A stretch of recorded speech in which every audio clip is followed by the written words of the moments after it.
Greetings in the precious name of Jesus. Welcome to the Dewdrops of God's Word.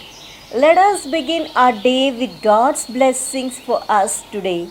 From the Gospel according to St. John, chapter 18, verse 23. Jesus answered him, "If what I said is wrong, bear witness about the wrong. But if what I said is right, why do you strike me?" Jesus questioned the temple guard who struck him with his hand. Jesus called on the guard to present the evidence for his speaking to the high priest improperly. Truth carries self-evident power. Jesus knew his rights under Jewish law. The temple guard did not know it at that time, but he was not only slapping the face of a high priest far greater than the one he was protecting, he was also slapping God in the face. Jesus suffered many indignities in his trial and crucifixion. However, it was a greater tragedy that those who inflicted these horrible cruelties never had an idea that they were abusing the Son of God, the Messiah that God had sent to redeem them. Yet Jesus suffered these indignities so that we could know that He loves us and will help us in our times of rejection and need. The question is relevant even today.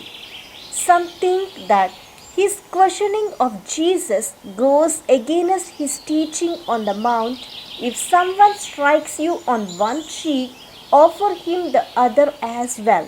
Matthew chapter 5 verse 39. It is not to be so. Jesus is teaching us here that we should demand our right.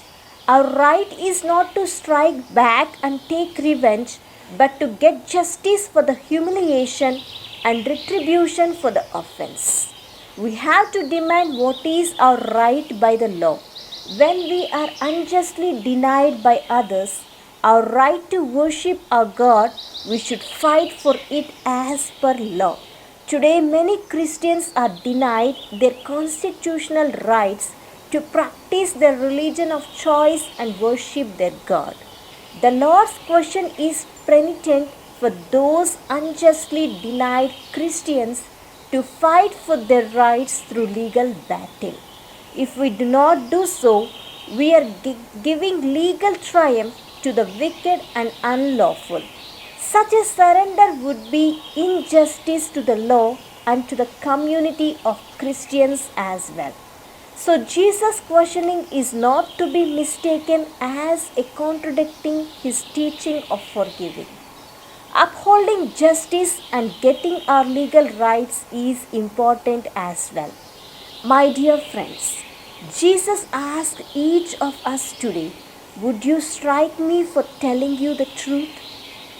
Are we perhaps guilty of slandering those who are just and upright? Have we perhaps ill-treated some and robbed them for their right to justice? Jesus asks us also if we have failed to defend those who are not given their share of justice. May our actions differ from that of the temple guard. May we also stand for justice and truth and stand with those who are unjustly treated. Let us say a small prayer. Abba Father, thank you for speaking to me through your holy word. Father, thank you for your forgiveness. Thank you for your patience. Thank you for your long-suffering kindness. Thank you for your overwhelming grace. I see these qualities demonstrated in Jesus' willingness to submit to humiliation, abuse, and torture so that the very ones who heard him could come to know you as their Father and find your saving grace. Give me also the grace for my rights and defend those who are denied justice. I praise you and thank you in Jesus' name. Amen. God bless you, my dear friends. Have a great day filled with God's grace and blessings.